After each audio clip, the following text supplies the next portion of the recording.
Hello and welcome back to the Scoop with Coop. I'm of course Coop, and in today's video, I'm going to go through all of the NFL's Week 1 games and kind of give my thoughts on overall performances of teams as well as future outlooks for the rest of the season.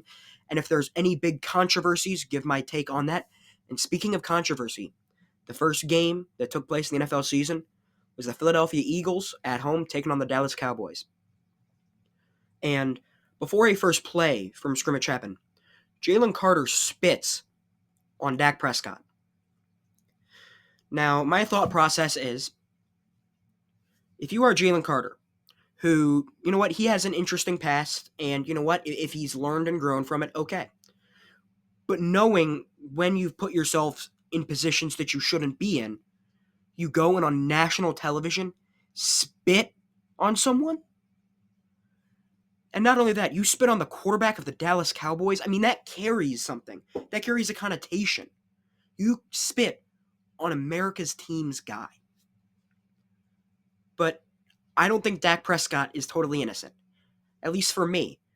I don't think that it's totally like, oh, all buddy-buddy if you look right at someone and you spit in their general vicinity and wink at them and kind of smile and do all that. Now, I can understand why Jalen Carter would take offense to that. But also, as a grown adult, you shouldn't be spitting on another person. Completely unacceptable, and he won't get suspended for another game, so he will be able to be with the Eagles as they take on the Chiefs.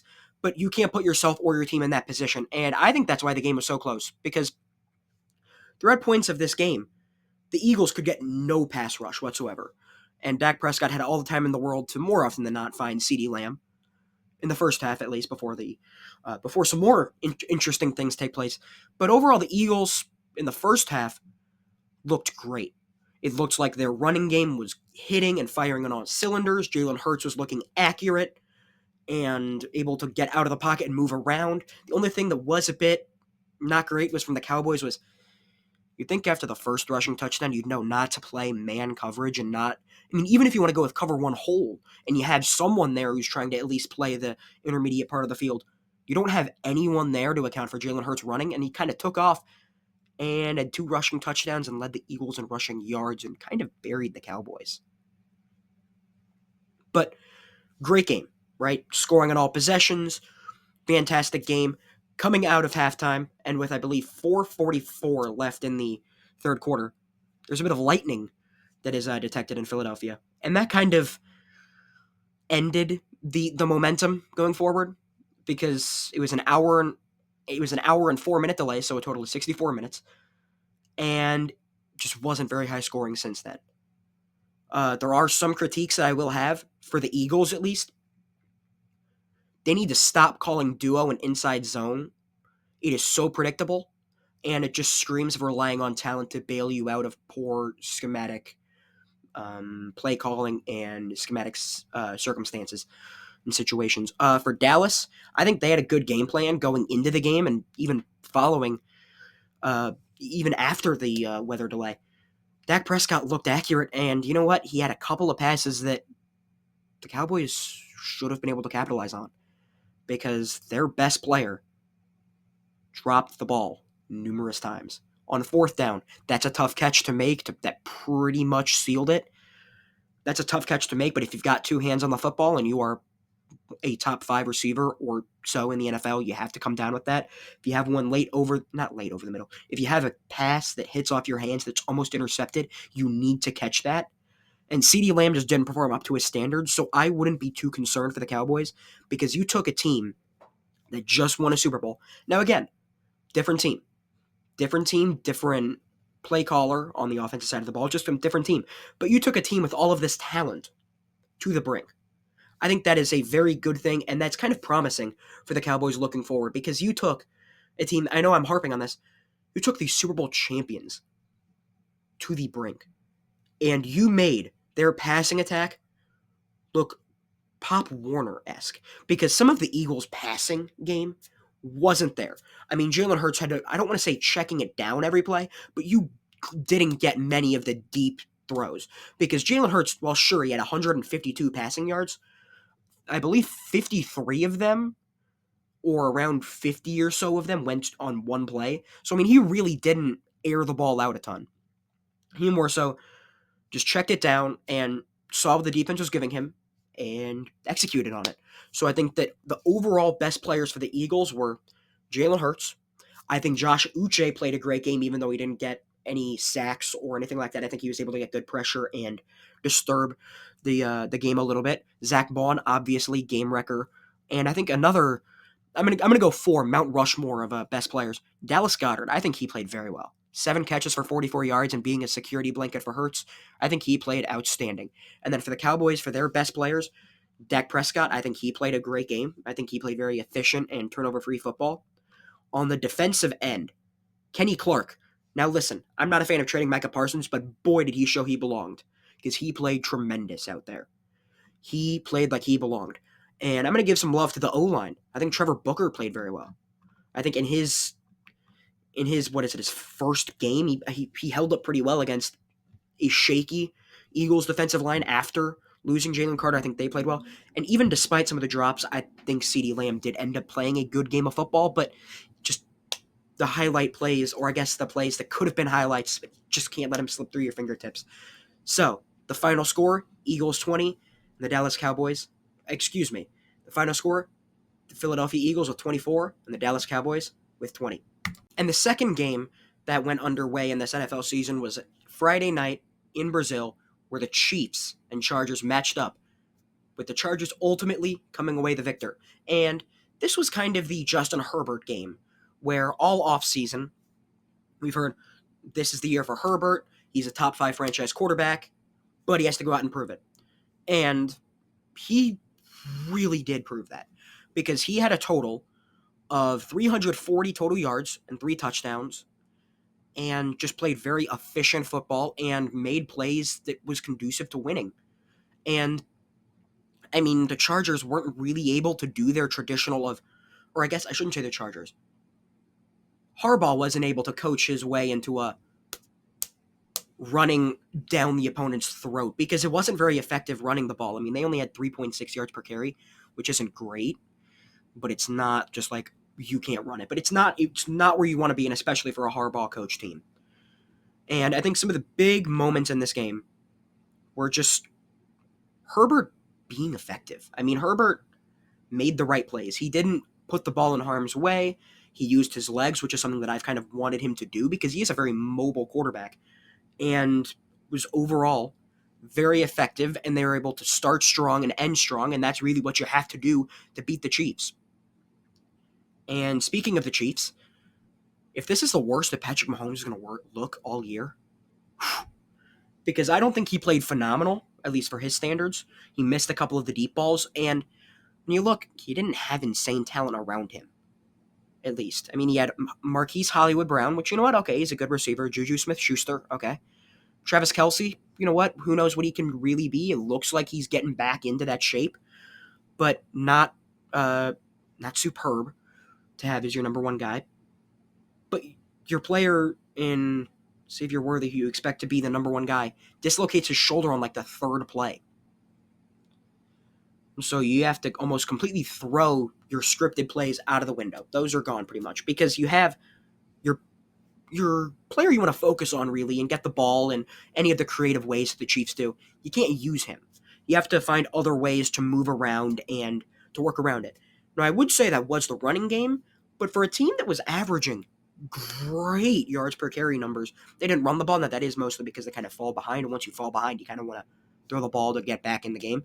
But I think Mahomes played well. I think the Chiefs played pretty well. The only thing that I will say is a bit concerning is the way Chris Jones conducted himself after the Justin Herbert long run that pretty much sealed the deal. Where I'm not in the defensive room. I don't know what the call there was, but what I'm going to assume was Chris Jones is setting the edge to prevent an outside run, and instead he kind of goes with a loop around type of thing where he goes to go to the guard. But the thing is, Herbert's able to quickly get out of there, and since they're just playing man, he's able to take off for the first down. And then you see Leo Chenal, the Chiefs linebacker, be like, that you were to make your job is to make sure that didn't happen. And you just kind of get a butting of heads moments where, you know what, maybe it isn't just complete paradise anymore. But obviously, the Chiefs are a very good football team, and I'm sure they will rebound because they always find crazy ways to win. And for the Chargers, this is a great test because this is the sloppiest you're going to look all year, and you beat the Chiefs. You go, I'm assuming you are fatigued because you have to fly a long ways from California to Brazil. You do that, you go, and you handle business. And that's exactly what you want to see. I think it's a great sign for the Chargers, for the Chiefs. That could be another bit of motivation to be like, you got to get it together. You've got to rebound after this. That's 2 straight games now where you've kind of been not at your apex of your performance. And so overall, I think the big players for the Chargers is Justin Herbert. I mean, he played spectacular. I know I've been harping on it a ton, but he's played spectacular. And then Quentin Johnston. For someone who's had drops issues, he balled out and he played very, very well. Another player who I think played very well was Deshaun Hand. I feel like he was able to kind of set the edge a little bit and kind of disrupt some of those plays. And then I think that, it is.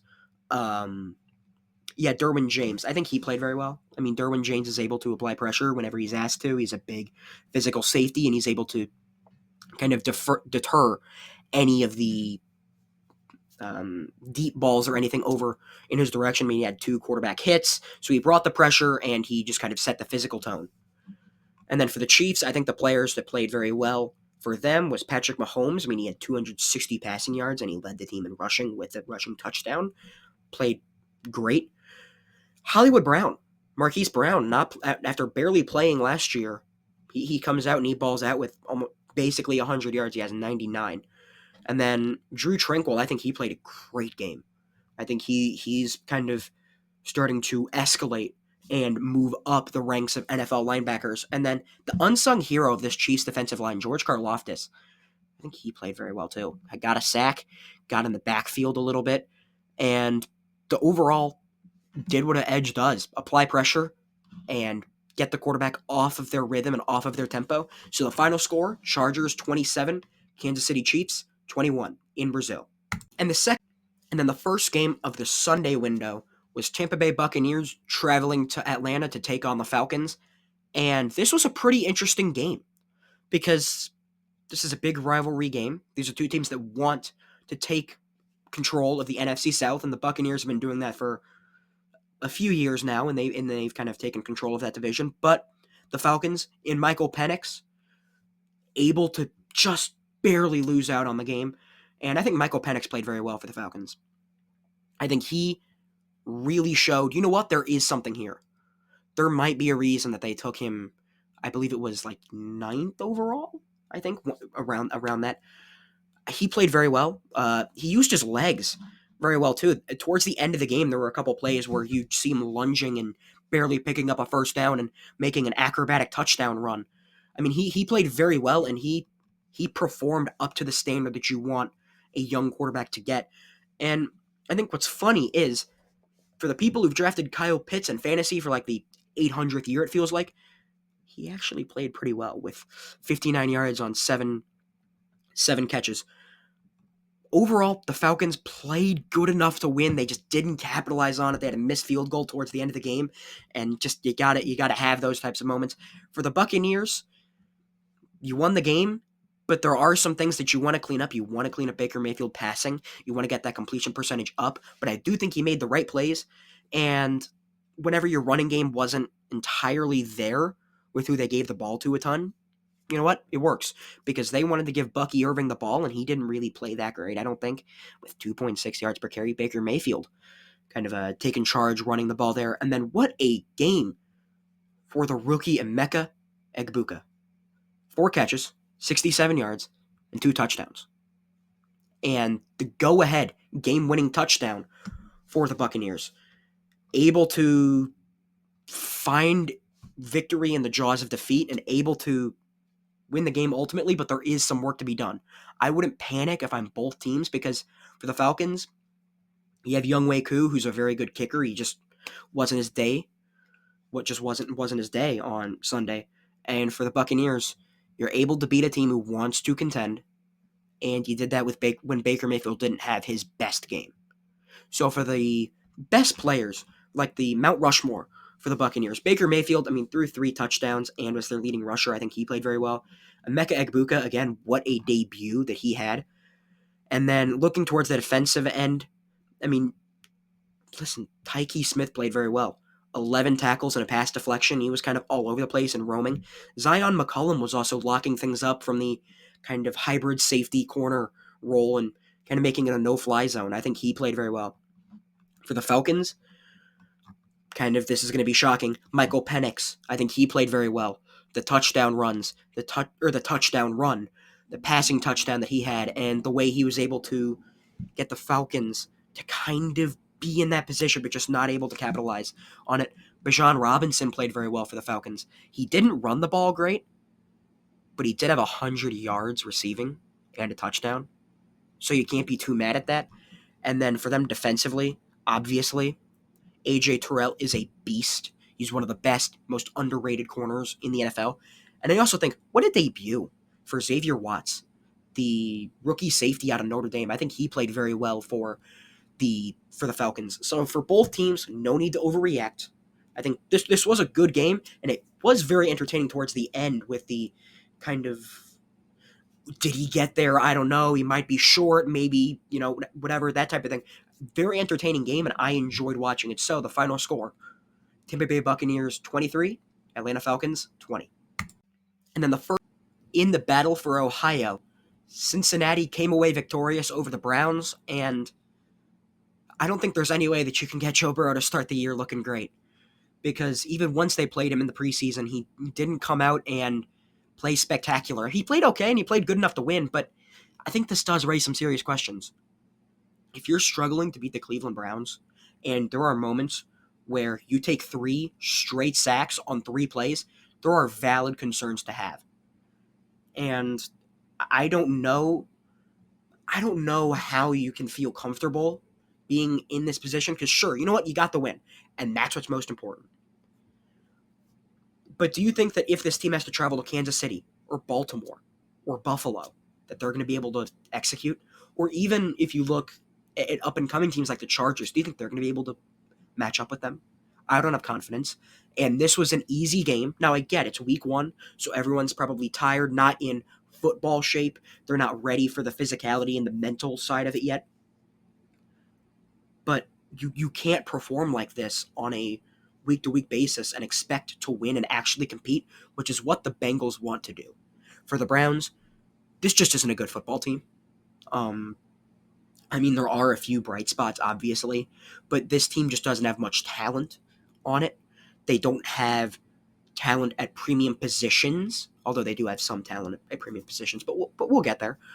Starting for the Browns, Joe Flacco, he's you can't expect a 41-year-old guy to throw the ball almost 50 times and expect to win in 2025. It's just not enough to do that. And it's just sad seeing a team consistently over and over and over again waste generational talents like they have in Myles Garrett, because Myles Garrett played very well. 4 tackles for loss, 3 quarterback hits, and 2 sacks. He played tremendous. He was able to set the edge. He was able to get the running backs drop dead in the backfield. He played phenomenal. But even that's not enough because you don't have consistent offense. You average 2 yards a carry? Come on. That'd be the equivalent, just for context, 2 yards a carry. If you are a 6-foot tall person and you put your toes on the line of scrimmage and you fall forward with the ball right where your head is, that is 2 yards. Inexcusable. You have to perform better. And this isn't even against a great defense. In Cincinnati and the Bengals might have one of the worst defenses in the NFL because they just don't spend money there, which, you know what? I don't know what you're cooking, but, not a fan of that so far. But you do all of that, and you put up this awful performance against one of the worst defenses in the NFL. How is this fair to Browns fans? I don't know if they have if they're just used to this and numb to this, but how does this not infuriate you? Or it's like Every year it's, oh, you know what? We got Shador. He's going to ball out, and he's the third string quarterback. You know what? We got Dylan Sampson, and he averaged 2.4 yards per carry. I mean, how do Browns fans put up with this? It's just sad seeing generational talents wasted. The best players for the Browns, Jerry Jeudy, I mean, 66 yards, good. Myles Garrett, phenomenal, great talent, played very well. I think Greg Newsome played pretty well. And then I also think that Denzel Ward played well. It's sad for the Bengals. It's sad for the Browns. And for the Bengals, for their best players, Joe Burrow, you gotta put him up there. You know what? He played well. He executed when he needed him to, and he came away with the win. But this is one of those where you might just kind of bury the film, or if you have like a stat sheet on paper, kind of just crumple it up and yell Kobe as you throw it into the trash can. I mean, this just isn't something you want to reflect on, I don't think. For their best players, BJ Hill, he's kind of been an unsung hero for this team. He's played very well. And Trey Hendrickson, way to prove that you deserve your money. He played very well for them. It's just like infuriating. And then also, you know what? T. Higgins played well. For a number 2 receiver, he was able to, on 4 targets, catch 3 of them for 33 yards. You know what? Whenever you're asked to step up, he did that, and he did that very well. But neither of these teams, if they play like this for the rest of the year, are going to accomplish their goals. Although for Cleveland, I think their goal might be number 1 pick. So maybe they accomplish their goal. Arch Manning, get ready to speak Cleveland. But it's just sad watching bad football. And that's what this game was. The Cincinnati Bengals came away with the win, 17-6 over the Cleveland Browns. In maybe the craziest, I don't want to say revenge game, but return, the Indianapolis Colts. Whew, oh my goodness. Daniel Jones had maybe the greatest performance of his career, because right now, after week 1, Daniel Jones has a better QBR than Patrick Mahomes and Joe Burrow. Listen, all I'm going to say, get ready for the Colts in the Super Bowl. No, I'm just kidding. But overall, the Colts, I mean, their defense really stifled the Dolphins. Tua looked awful, and his QBR shows at 2.7. Just not good. Just awful. And I'm rooting for Tua, right? Because I feel like he's kind of been dealt a poor hand. But it's just like, come on. Are you serious? There's one play where it was a massive overthrow. And it was over the middle. I forgot who he was targeting, but it was just like, not only are you throwing a hospital pass, but you're also missing it badly. It was just tough to watch for the Dolphins. Tyreek Hill's already getting going on his anger with being in Miami. But you know what? Honestly, I don't blame him. I mean, this was a disgusting performance. I don't know if there was a lack of preparation. I don't know if it's players quitting on the coach. But this was just inexcusable. You cannot lose to a team all offseason that we've heard is going to be bad. We've seen the photoshops of Arch Manning in Colts jerseys, and you let that team do this to you, where it was practically 33-0 on you, because I think they scored 8 points towards the end of the game. But even then, they got a touchdown off of throwing a dump off pass on a 4th and 8, and Devon Achane broke a ton of tackles and just scored a touchdown. But it was like, come on, guys, how do you let this happen to you? I think overall, I mean, it was just a it was just a. I'm having trouble finding the words, because I don't want to say it was a demolition, because that would make it seem like there are people trying out there. I don't want to question effort, obviously, but I kind of will here, because you can't get beat this bad by a team that I don't think has supreme talent. You can't let that happen. It's just unacceptable. It's not good enough. And if you want to be a legitimate title team, which I think the Dolphins want to be, you're going to have to do some serious soul searching here. For the Colts, at least, I'm going to give you your flowers. Because, man, running the ball, You average 3.9 yards per carry, which isn't great, but you had 156 rushing yards. And obviously, complimentary football, if you can just kind of chip away at a team, you can get those passing plays to show up. And Daniel Jones had 9 yards a pass, which is insane if you think about it. Because if they run the ball and then pass the ball, that right there is a first down every 2 plays. That was just a fantastic performance. Daniel Jones had 3 total touchdowns and the best performance of his career. The defense, I mean, they were stifling.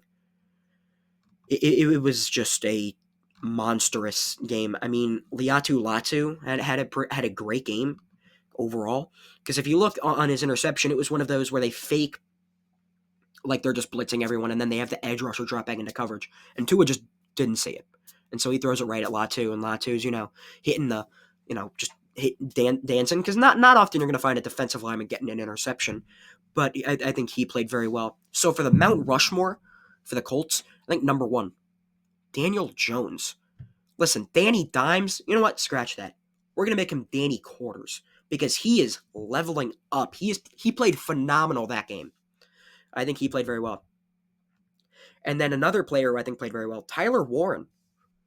Rookie tight end, can be used in a ton of cool, fancy ways. I think he played very well. He's very tough, and he looks for contact, and he kind of initiates it in a way, and he's kind of a psychopath.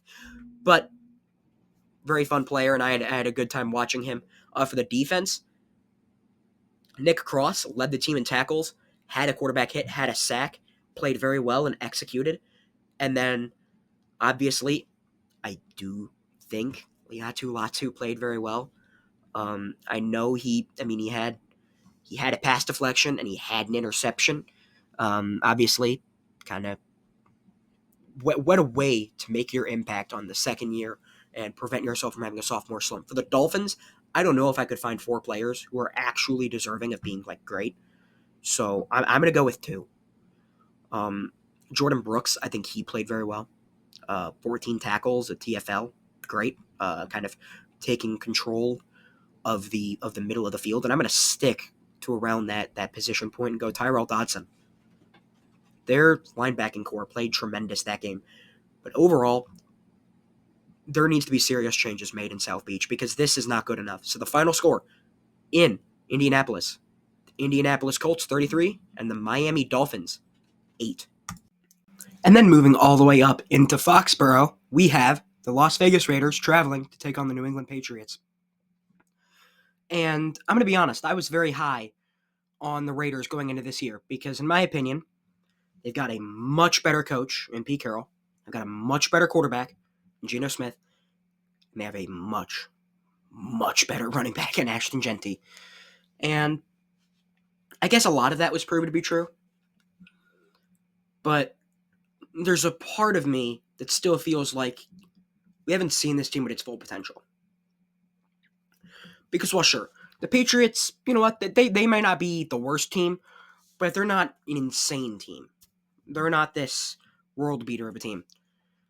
And Geno Smith, I think, played very well for all things considered. But the running back, who they spent a very, very, very high draft pick on for Ashton Jeanty, didn't play fantastic. And so I feel like if you're a Raiders fan, you've got to be thinking, okay, Geno Smith played very well, and so it's clear that that's a big improvement. But our running game didn't improve that much, because, overall they averaged 2.3 yards per carry.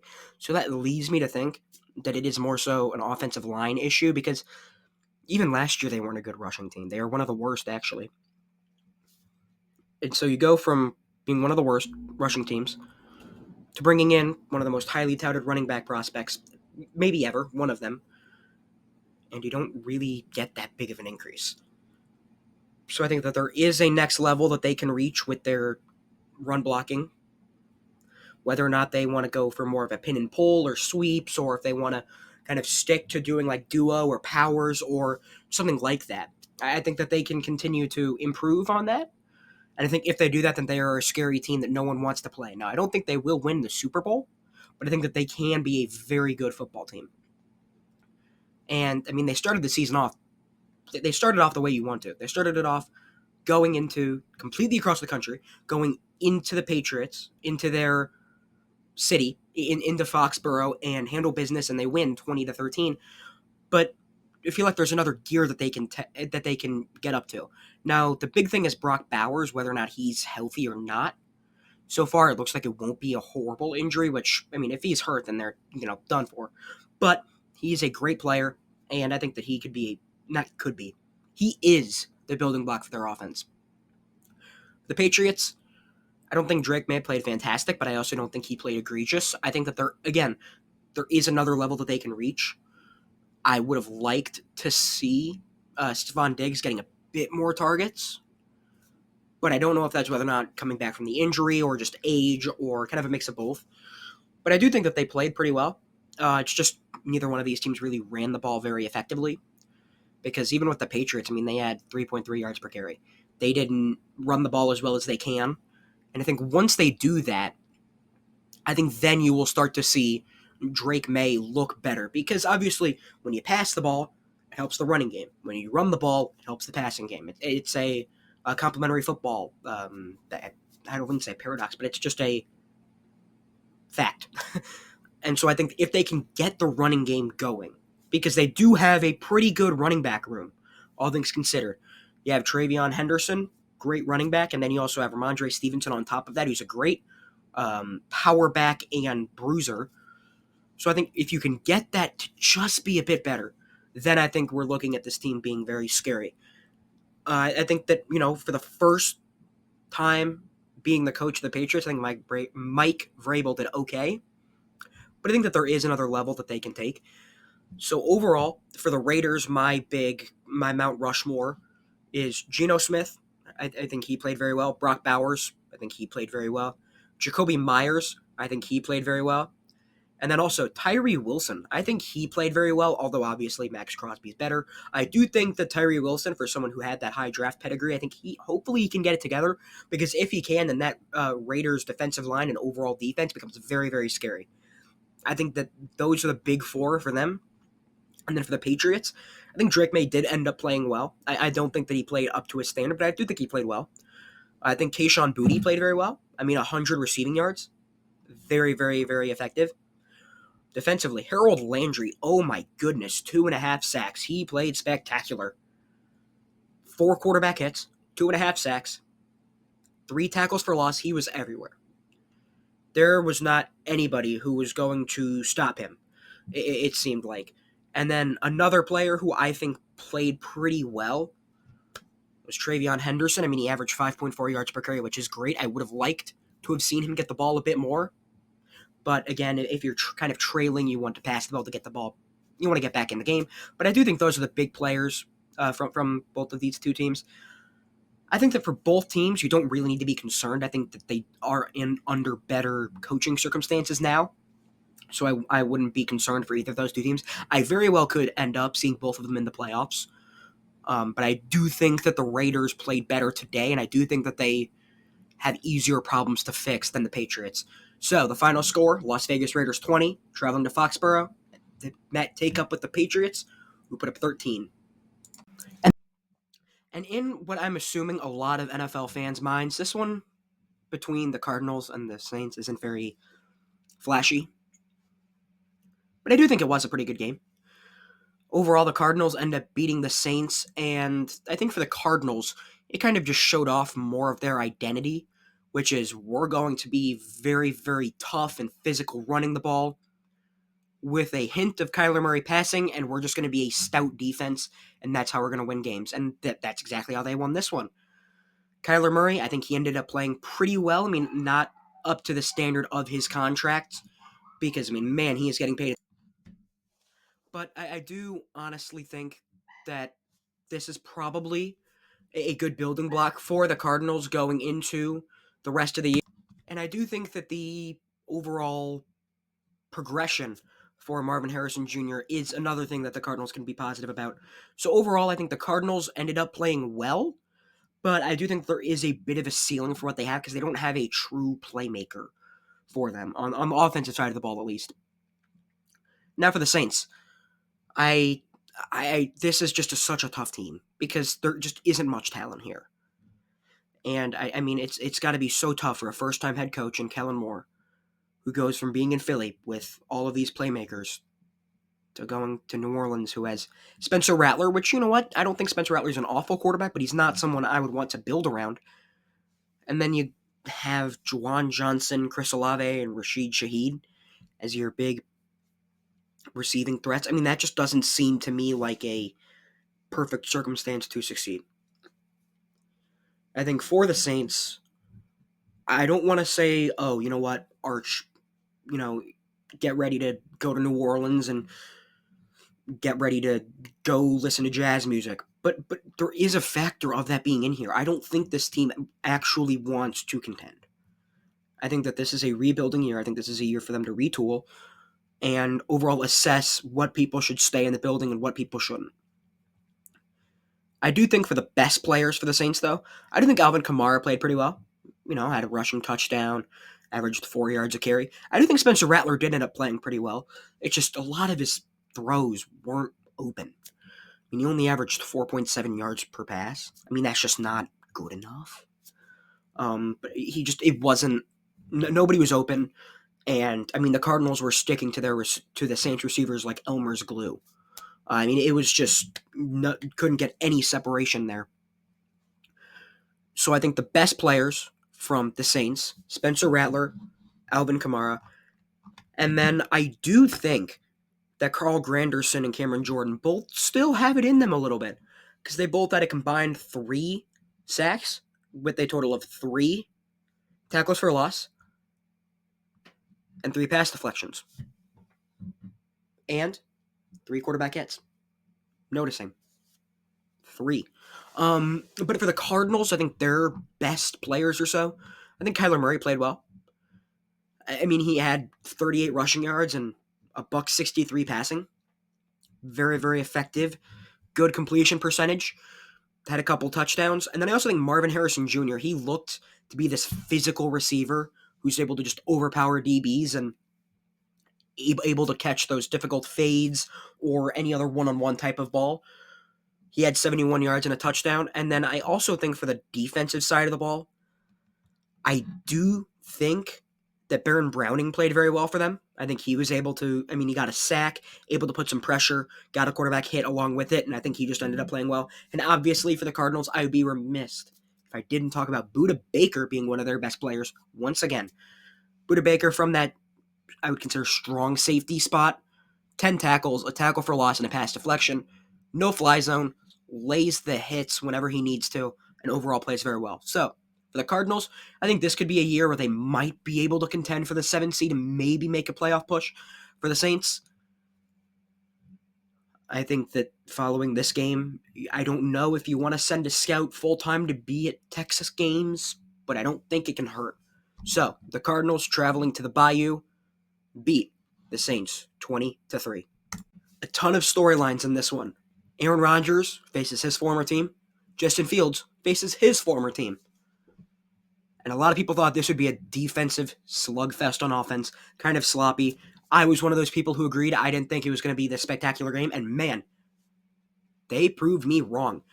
34-32 Pittsburgh. Great game. Easily one of the best on Sunday during the day window, not during the night games, which we will get there. We'll get there.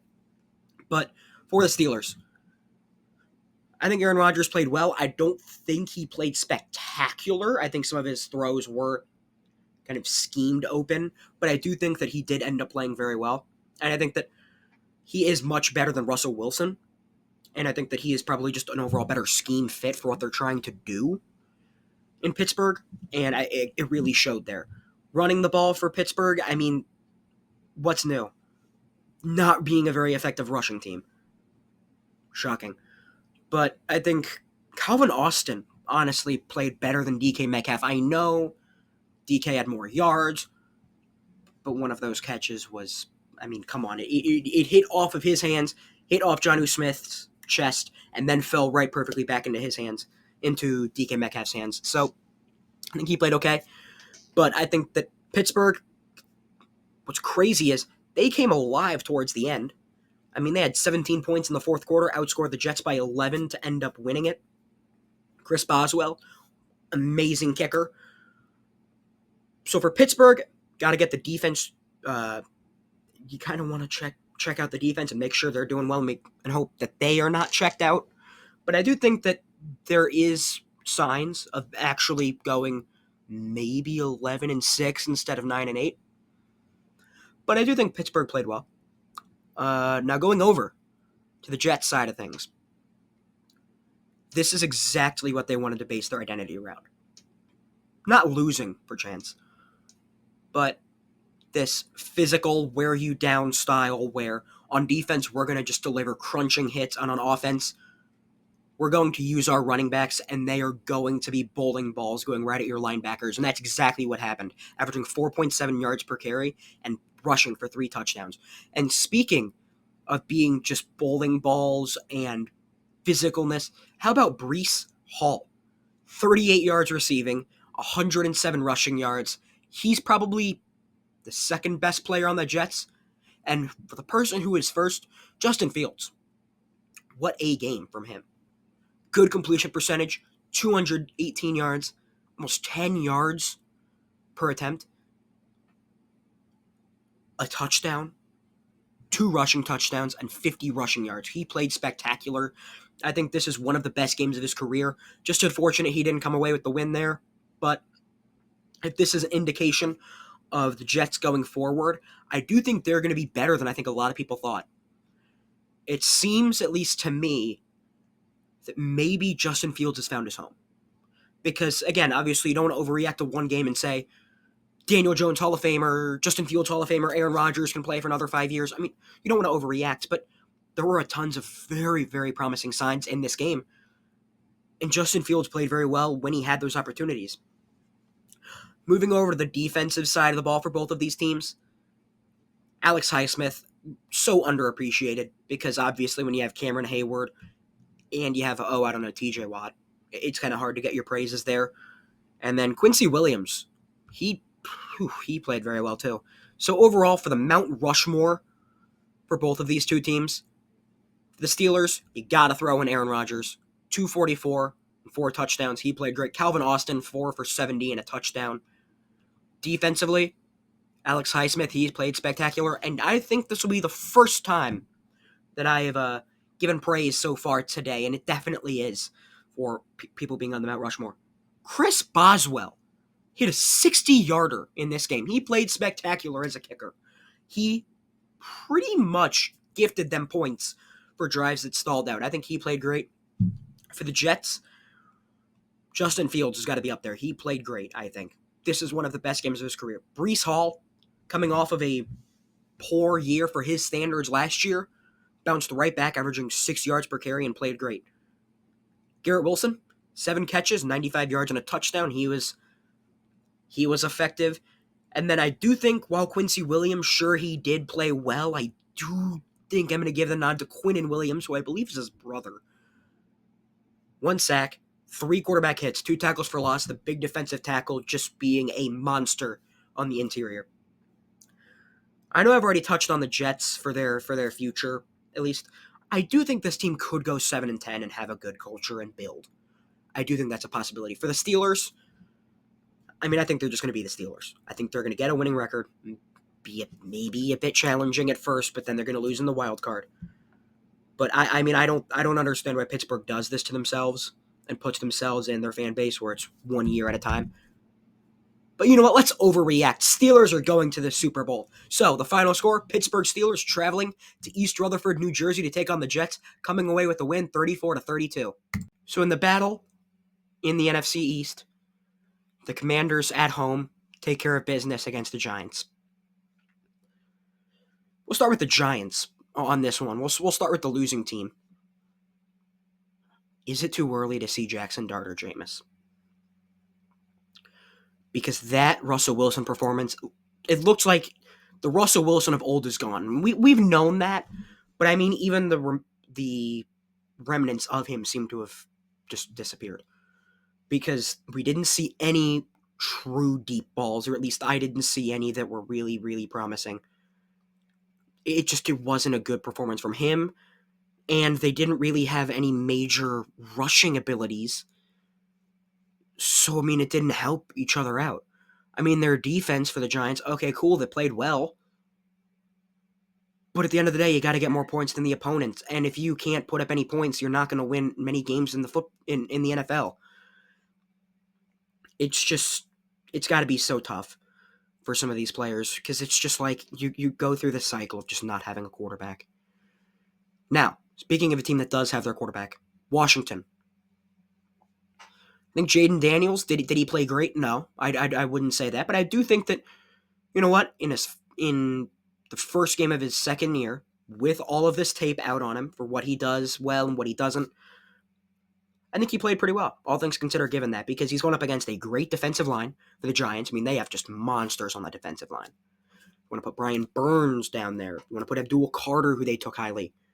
Oh, yeah, and you also have maybe one of the best defensive tackles, aside from Chris Jones, Dexter Lawrence. I mean, it's just, I think he handled the pressure pretty well, except for one play where he took an intentional grounding penalty, which pretty much cost him 3 points, but it didn't end up mattering. But I think for Washington, there's not much to talk about here. 7 yards a carry. They just beat down the Giants. They destroyed their will to be there. They made them bend to the Commanders. It's got to just be so difficult to be a Giants fan because not only was this, I think, a pretty winnable game, all things considered, because you know what? You had 50 plays on offense. Now, sure, the other team had 62, but if you really look at it, they had a couple times where they stalled out and, maybe could have got a touchdown here if they had better quarterback play. Something could have happened here. It seems like they were just short of coming away and winning this game if they had better quarterback play and just overall better talent. It's got to just be so frustrating. And I don't know if it's too early to put in Jackson Dart. I really don't. Because I didn't see anything from Russell Wilson that tells me he should be the starting quarterback next week. If you don't want to put in Dart, Jameis Winston is right there. I don't see how you can tell your fan base or these players that we're kind of giving up. Because at least with Jameis, you know what? Players are going to have fun. I didn't see any smiles on the sidelines from the Giants. You saw Malik Nabers with a towel over his head, just like, I hate it here. It's sad. It's sad seeing great talents like this get wasted. It's very similar to Cleveland, in fact, or it's just you have a great defensive line player just getting wasted. It's just unfortunate. So, for the key players for the Commanders, obviously Jaden Daniels, think he ended up playing well. Ja'Cory Krosky-Merritt, or Bill, as they kept referring to him on the broadcast, I think he ended up playing very well. I mean, 8.2 yards per carry and a touchdown. Not too shabby.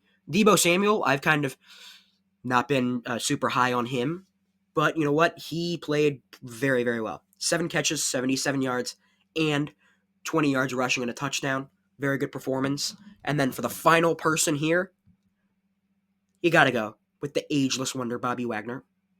10 tackles and a tackle for loss, holding things down in the middle. For the Giants, I mean, this just wasn't a good performance from them, all in all. So, best players, Malik Nabers, Wan'Dale Robinson, Malik with 5 catches, 71 yards, Wan'Dale with 6 for 55. And then you gotta put Brian Burns up there. 2 sacks.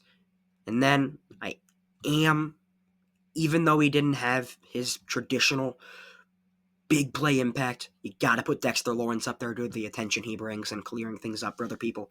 So those are the 4. This game was just kind of, I don't want to say forgettable, because it's between 2 teams. One is rising up and the other's trying to get to that level. So obviously when you have 2 pretty young-ish teams, although I wouldn't even say that because Washington's one of the oldest average ages, but when you have a young quarterback and you have a young quarterback on the bench, that kind of draws eyes. But it didn't seem appealing to me, at least, because everyone kind of knew this was Washington's game to win, and they did that with a 21-6 result over the New York Giants. Going to another game with a lightning delay, we have the Jaguars at home taking on the Carolina Panthers. And Bryce Young, I believed in you. I put faith in you to perform well. And he threw one of the worst interceptions that I've seen from him so far, where he has a wide open running lane. He You go for the first down. It's right there, Bryce. Go. And instead he throws a pick.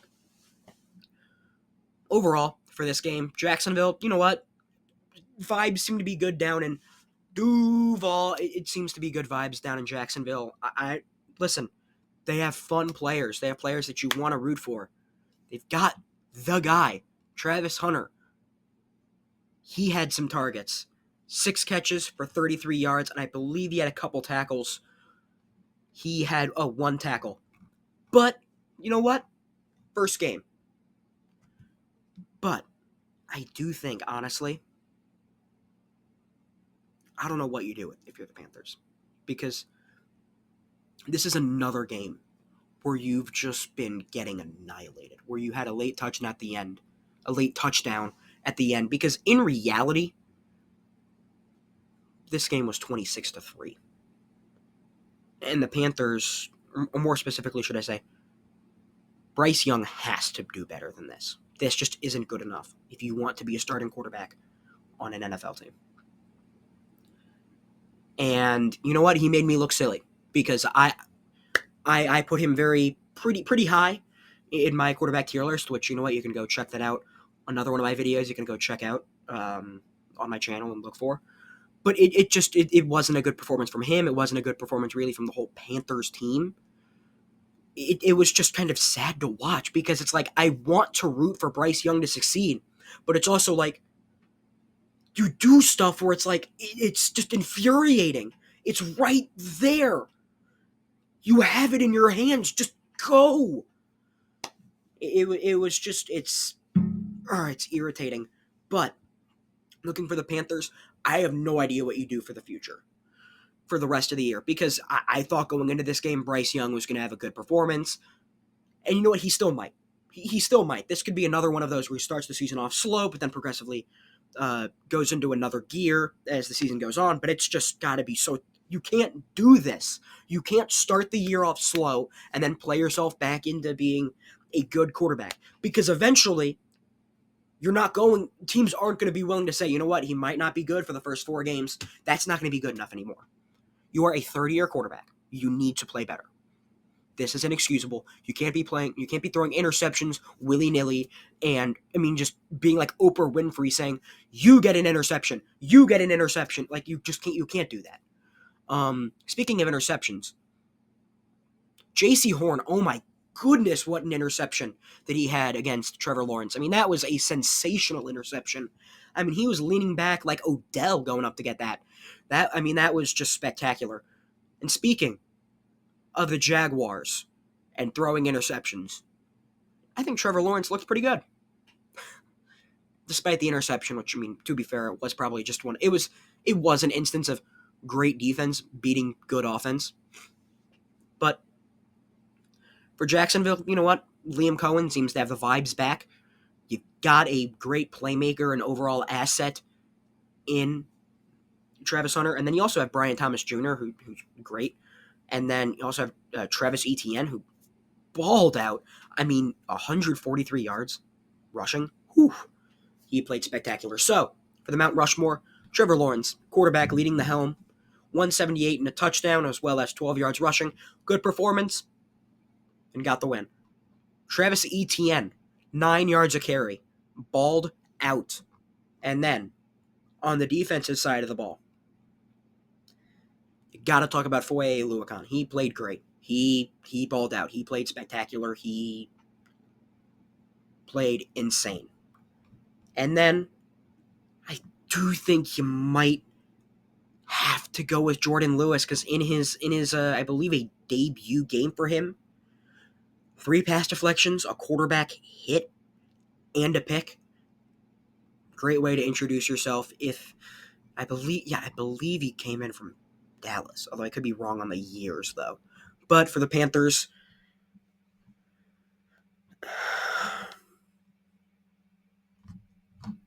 Chuba Hubbard, 3.6 yards a carry, 32 receiving yards and a touchdown. Ted McMillan in a debut game, 70 yards and 5 catches. Trevon Moehrig played well. It's just sad. seeing this. And then Ashawn Robinson, he also played well too, able to be the big defensive tackle slash edge rusher. So overall, for the Panthers, you got to get it together. You can't start seasons slowly like this, and you got to be able to defend the run at points because you can't expect to win games allowing 200 rushing yards and 6.3 yards per carry. That's just not good enough, and it's not conducive to winning, and it doesn't put yourself in the best position to succeed. And speaking of succeeding, the Jaguars did succeed as they came away with the win, 26-10 over the Carolina Panthers.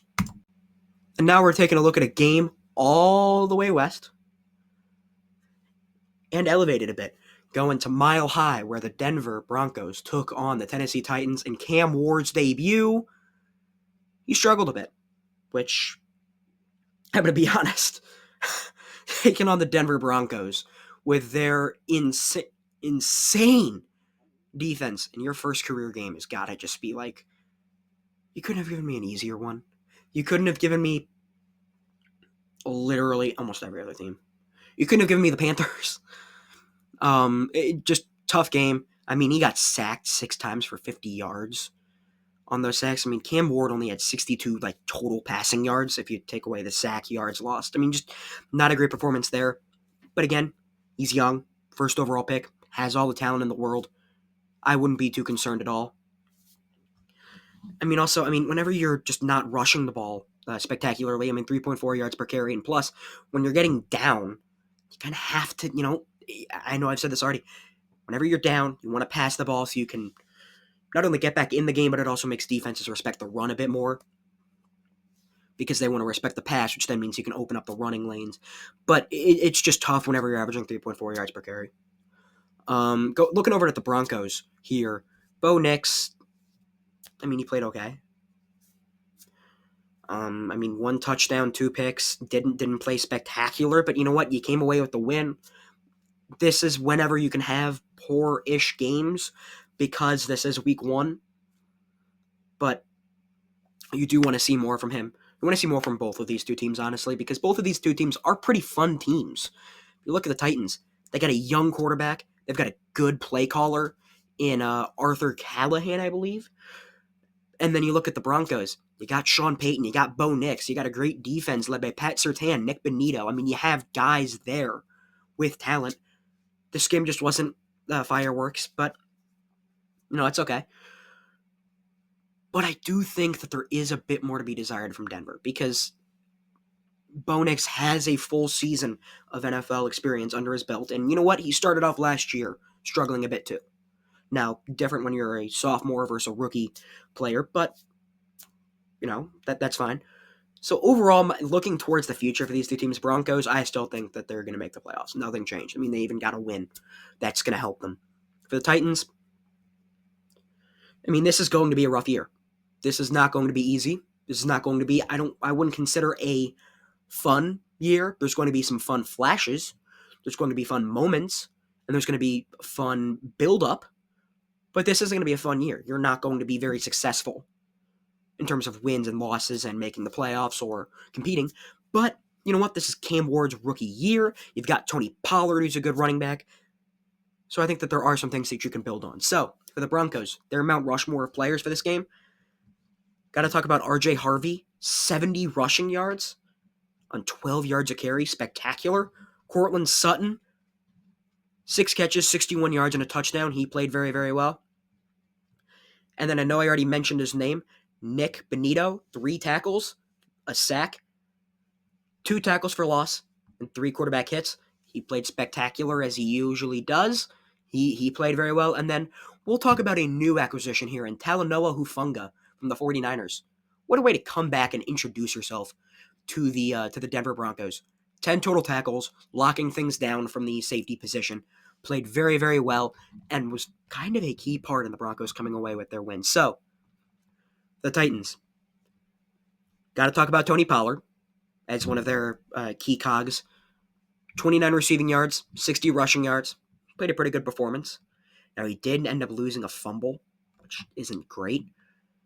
But for another player for the Titans who ended up playing well, Jeffrey Simmons, he had a sack, had 4 quarterback hits, so he's in the backfield all day and just would not let anything really go by him. And then I do think Cody Barton played well. 9 sacks, locking things down from the linebacker position. Jarvis Brownlee, I believe he's a corner for them, I think. But 9 tackles, 2 tackles for loss, and a pass deflection. He played very well.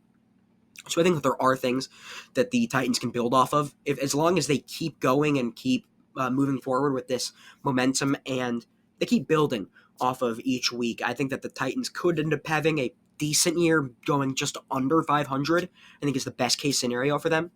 For the Broncos, I think the sky's the limit. I mean, if you can get Bo Nix, who has that potential, honestly, Bo Nix, if he can elevate, take his game to the next level with that great defense, and with a pretty good running game, all things considered. I mean, they had 5 yards a carry. If you can do that, the sky's the limit for this team. So, in 2 teams looking for the future, the Denver Broncos at home defeated the Tennessee Titans 20-12. And I guess week 1 is the week of the rivalry, because there's another rivalry game that we had where the San Francisco 49ers traveled to Seattle to take on the Seahawks and came away victorious 17-13. For the Seahawks, you know what? First game, Sam Darnold didn't play awful, but he didn't play spectacular and not up to the standards that you want. Kenneth Walker did not play well. Defensively, you know what? You limit a pretty good 49ers team to 17 points. You can work with that. You baited Brock Purdy into throwing 2 interceptions. You can work with that, and you can live with that. And speaking of Brock Purdy, this 49ers team, man, I mean, you're happy you got the win, but not only did you have George Kittle get placed on IR today, you also have Brock Purdy suffering from a couple of injuries to where it looks like he might be in doubt for the next couple games. Just unfortunate circumstances there. But, I mean, the 49ers aren't a bad team. I don't think they're going back to the Super Bowl like they did a couple years ago. But I do think that they can be a very, very solid and respected football team, with Brock Purdy being at the helm of that. I don't understand the Brock Purdy slander just because, Mr. Irrelevant, I don't know. 277 and 2 touchdowns. Now, sure, he had 2 interceptions, but you know what? He got the win. Now, for this game, I think for the Seahawks, you let an opportunity slip. I mean, you had them on the ropes. This is a low-scoring game, right? And it was, I believe it was 13-7, and then they just kind of, the 49ers pulled away. Or at the very least, I know they allowed a touchdown at the end of the game. But you can't let opportunities like this slip.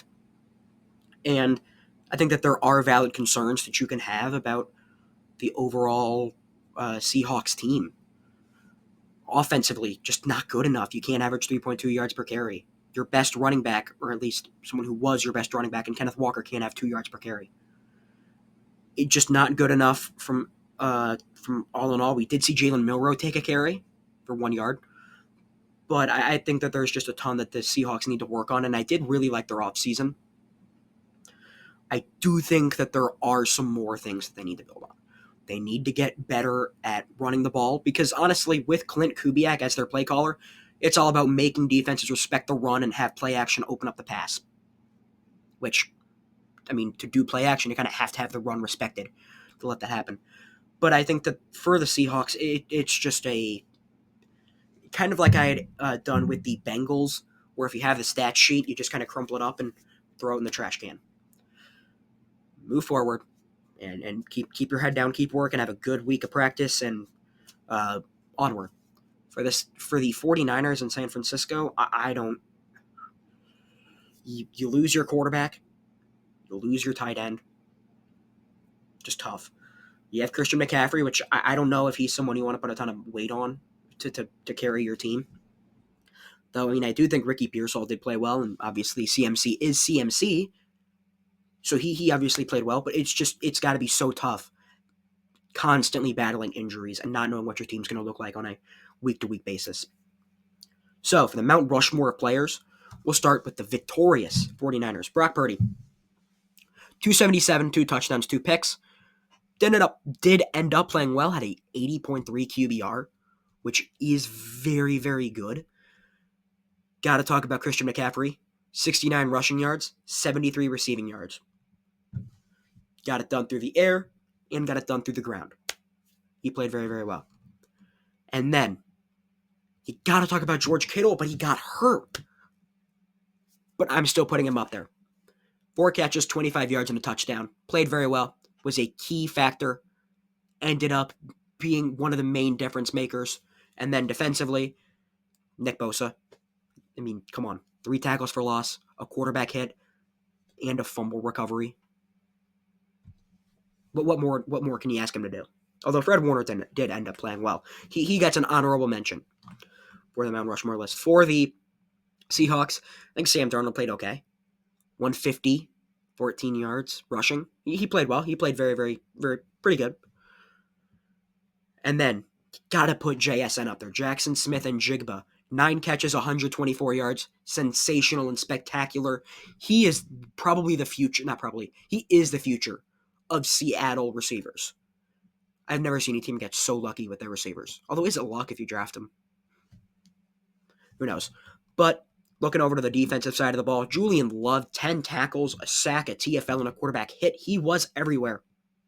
And then, obviously, Devin Witherspoon, 8 tackles, wrapping players up, got them down before they could have explosive plays, although you don't really love it when a corner gets that many tackles, but had a tackle for loss with it. He played well, able to get his solo tackles and prevent any big explosive plays whenever it came his way. So, overall for these two teams, for the 49ers, get a good medical staff. Get them ready and get them on the scene. And then for the 49ers, got to keep it, not for the 49ers, for the Seahawks, you got to keep improving. You got to do better than this. This just isn't good enough. You got to make teams respect the run. And I do like what I saw from their defense. They played, I think they ended up playing defensively very well. But I think there's just a lot of work that needs to be done. And in this game, it required a ton of work to be done. The 49ers came away in Seattle 17-13. Wait, did I mention that we have rivalries? Because we've got another one on hand where the Packers at home took on the Lions and beat them handedly. Jordan Love looked like that guy. 188, 2 touchdowns, efficient, didn't turn it over. 92.1 QBR puts him up there as one of the best in the NFL after week 1. He played great. Receiving-wise, once again, they do a by-committee type of receiving room. And they, you know what? They executed. They got the win. They played well. They put up 27 points. But I think defensively, I mean, you were able to stop what was last year one of probably the best offense in the NFL running the ball, or at least up there. You have them to 2.1 yards per carry. That's sensational, spectacular from their defense. So you got to give praise to Rashawn Gary. Got to give praise to Quay Walker, Javon Bullard, Edgerrin Cooper, everyone on that defense for Green Bay. You did your job and you did it well. And speaking of players in Green Bay, Micah Parsons, welcome to Green Bay. We got a sack in your first game. Now, you didn't play a ton, but you did get a sack, and it was pretty clear from whenever he subbed on that he is still a difference maker, even though he's up in Green Bay. He played pretty well, all things considered. And I don't think the story about this game really is about the Packers, even though it should be, because the Packers played spectacular, right? They beat the team who was the number 1 seed in the NFC last year, and they beat them handily. But the team who was the number 1 seed in the NFC got beat handily. And they didn't look great either. Well, first of all, Jared Goff, I think he played well. With all things considered, for him, where he thrives in under center offensive structures with going for play action, going over the middle, and overall just relying on his running backs more. Whenever that's not working, you kind of have to pivot. And I think he did end up pivoting pretty well. He had a good completion percentage, threw a touchdown, had a good amount of yards, so I think he ended up playing well.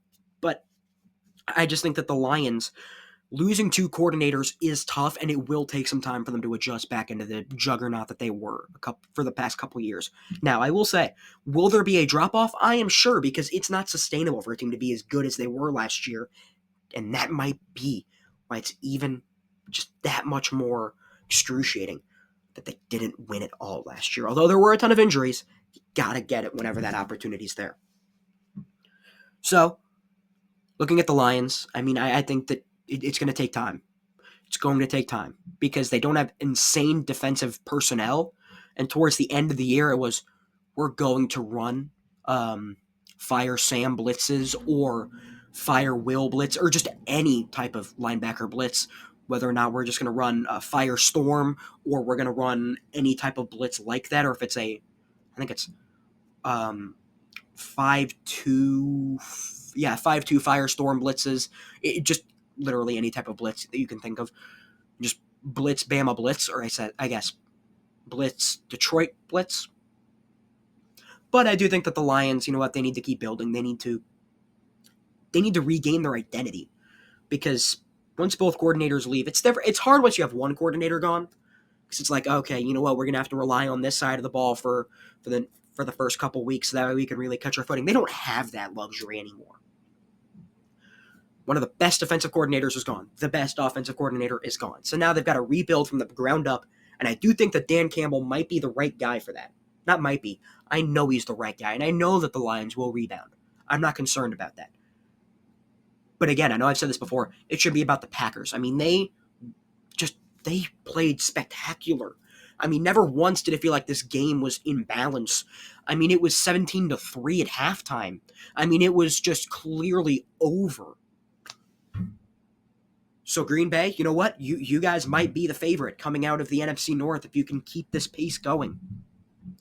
It was a great display from them. It was a good way for them to be basically saying, you know what? We're here. This is our time. We put up a good fight against the Eagles, and we're gonna show why we're gonna try to do what the Eagles did, and that's win a ring.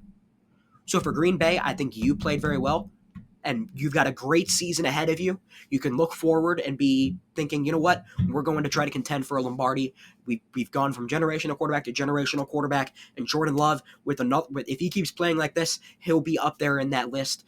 For the Lions, you got to find some consistency. You got to rebuild pretty much. From, I don't want to say this dynasty because they never got over the hump, but from this perennially good team, you got to rebuild from that. You've got to retool the foundations. You got to sculpt back to this statuesque team that they were. They've got to rebuild, and they've got to get their identity back. They just have a ton of things to figure out, but I don't think that they're gone yet, so don't count out the Lions, and that's exactly what they want you to do. They want you to count them out. Because if there is one thing that I know about Dan Campbell, aside from him going to bite your kneecaps, he is going to coach this team to be the most physical, the meanest, and the toughest team. So if you let off the gas for a second going up against them, they will not hesitate to pounce like a pack of lions and get you. But that just wasn't their day when they went into Green Bay. Packers come away with the victory, 23. Sorry, Packers came away victorious, 27-13 against the Detroit Lions. And in a game that many thought would be a high-scoring shootout game, that was not what we got. We got a defensive stand from both of these two teams, which resulted in the Rams defending their house, coming away with a win against the Texans. First off, congratulations to Matt Stafford for joining the 60,000 passing yards club. That's a very difficult feat and just shows to his longevity as well as being a very good quarterback. But I do think for the Rams, there is some work you need to do. You need to get the running game back to where it was, where it was just spectacular. Now, I do think that averaging 2.9 yards a carry is a bit low. Not I think. It is low, and that they will get back to their standard, where it's just all going from the running game and Stafford's just slinging it, and things will just take off from there. But I think that it's also probably good that it's taken them a little bit of time to get going, because now they can have trust in their defense, because their defense made a stand against the Texans today, or on Sunday. They made a stand. They allowed 9 points. They didn't allow a touchdown. I don't think. No, they didn't. I mean, that is exactly what you want to say from this Rams team, because you know they will figure it out offensively. When you have that many masterminds, you're going to find a way to get something to work and get something to click. But if you know that your defense can stay strong, that's where you can become dangerous. Because this Rams team was the team that, in the playoffs, they took Philly to the brink. They took Philadelphia to the wire, just barely falling short. But I think that speaks to their quality as a team. I mean, they are a high-quality, good team. And when they need to, they can win ugly. If they need to, they can win pretty. But you know what? They can win. And for the Rams, you know what? They're going to figure things out offensively. I'm sure they will. Puka Nacua, he is that guy. He's just spectacular. 10 catches, 130 yards. He is insane. Stafford, 245 and a touchdown. He played great. They both played great. Their connection. Who needs Cooper Kupp when you have Puka Nacua? Now, going over to the Texans side of things, you do kind of start to worry. Because this is the third year now of CJ Stroud, and last year he didn't play that great for the standard that he set in his rookie year. And then you have another performance where you're not getting up to that same standard. So you got to be a little bit concerned. But the one thing they don't have to be concerned about is the running game. I mean, Nick Chubb had 4.6 yards per carry today. Or I keep saying today. They had 4.6 yards per carry from Nick Chubb on Sunday. That is very effective. That is very good. That is great. That is exactly what you want to see. And the thing, that if you do get Joe Mixon back, you could have Joe Mixon and Nick Chubb as your running backs, and they're both doing well. That's exactly what you want to see. Now, I am concerned about the passing attack. I mean, you get sacked 3 times and lose 37 yards. I mean, you're telling me you lose more than 12 yards a sack?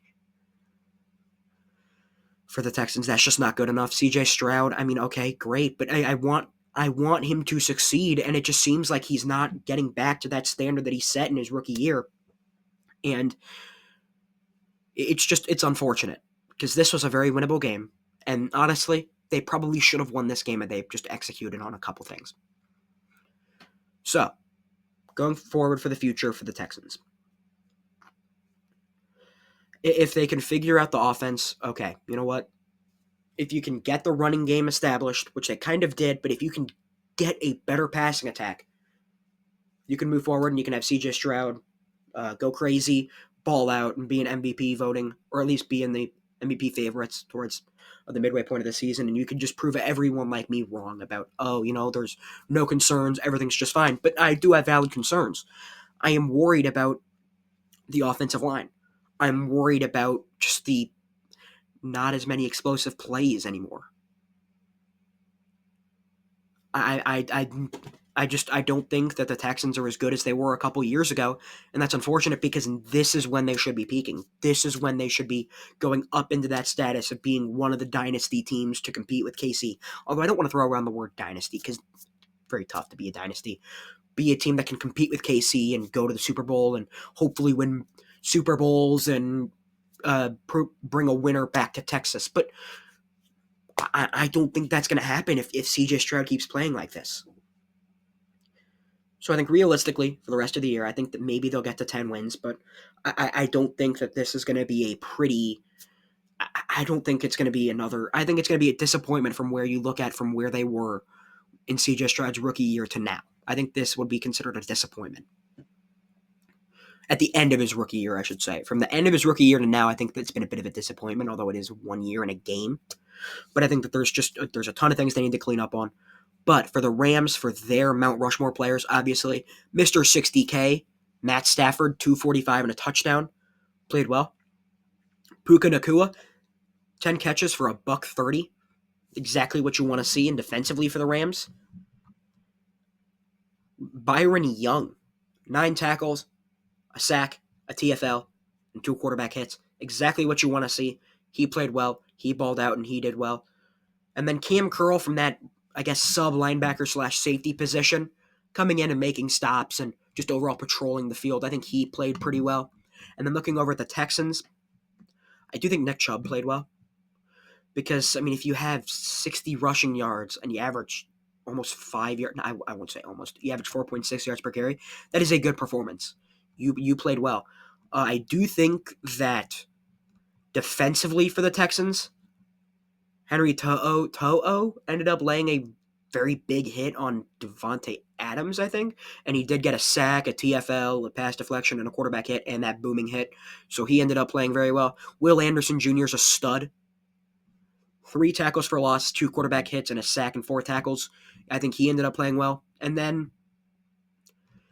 I do think that I am going to have to say, I think I am going to have to put CJ Stroud in there because you know what? 32 rushing yards and 188 passing.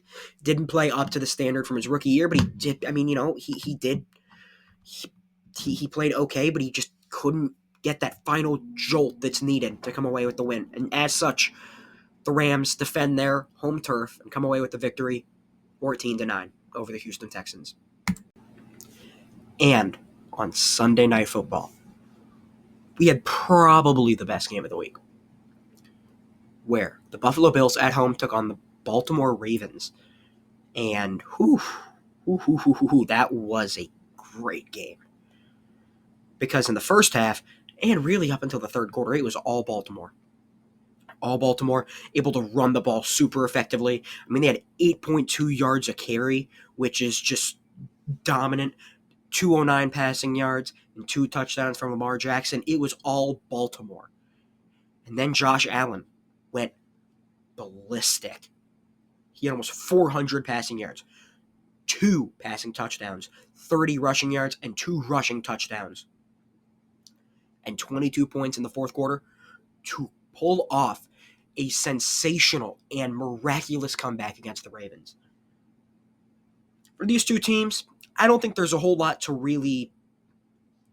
For such a great team, for such great teams, there's not much to really talk about, I guess, in terms of the future aspect of it.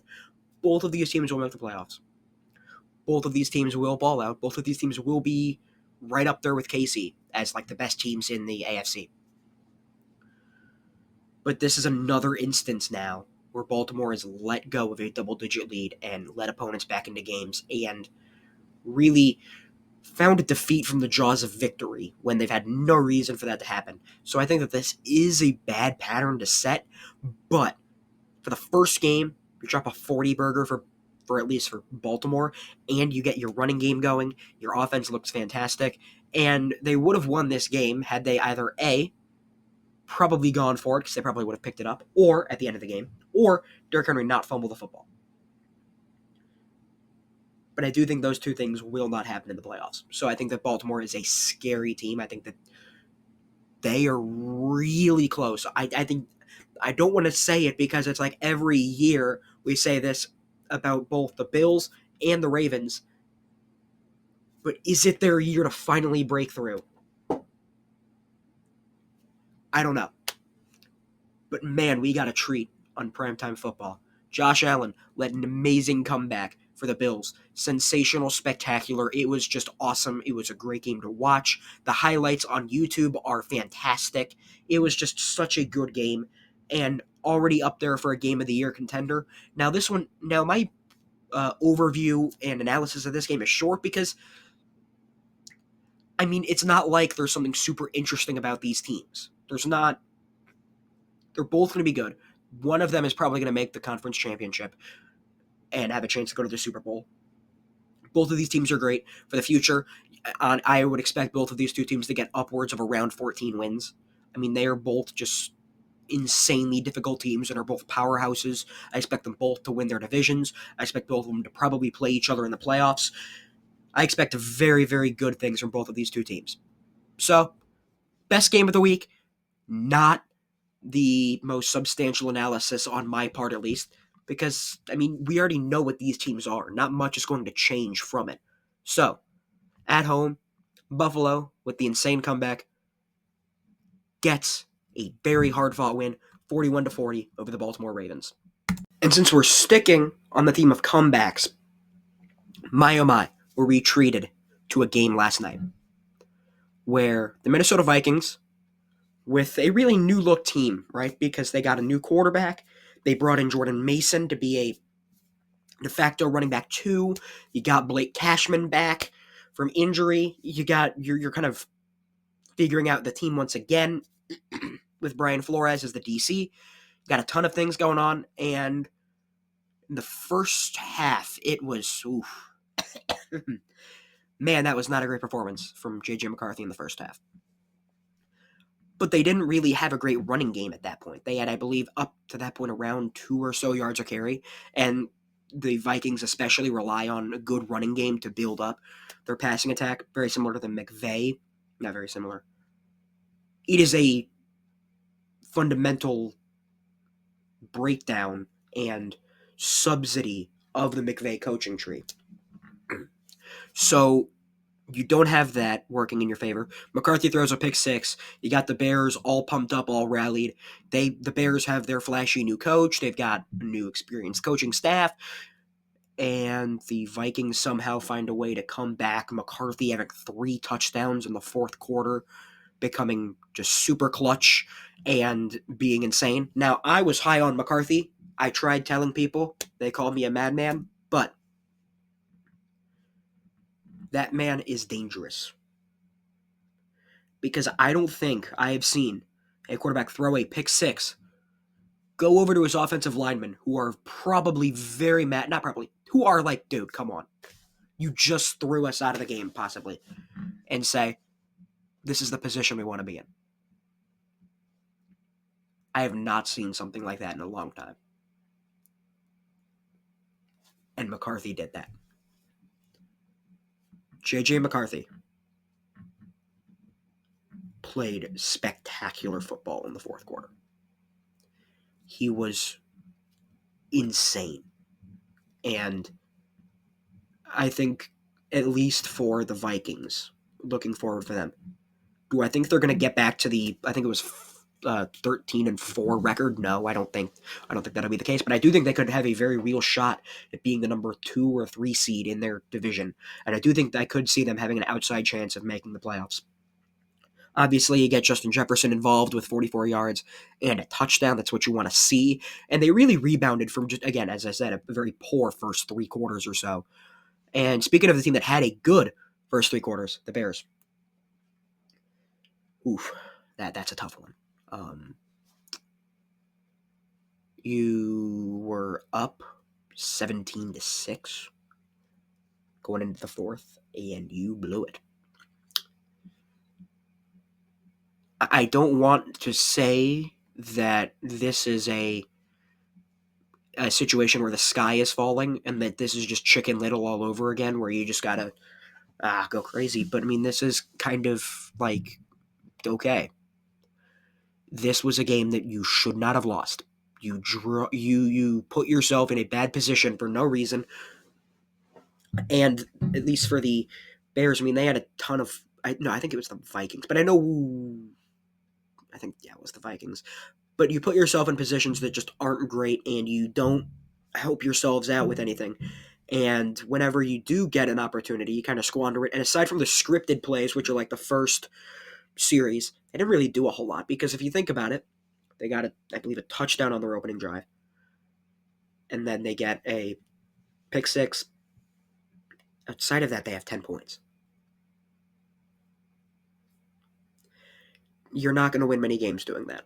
And with a offensive mastermind in Ben Johnson, what's funny enough about Ben Johnson is the way he calls games and with his play calling is very, I don't want to say predictable, but it's very simplistic for certain things, because it's very simple what he tries to do for all of his plays, except for about 4 a game where he will throw out the most insane and just jaw-dropping trick play or some creative running scheme or something that's just insane.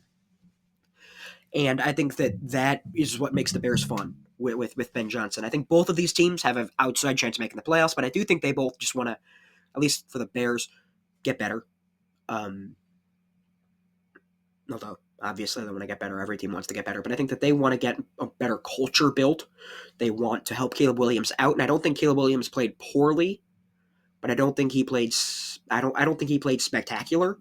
I think he played better I think he played good, but I think that there are some levels that he can continue to reach and elevate and scale upwards. But I don't want to say fear.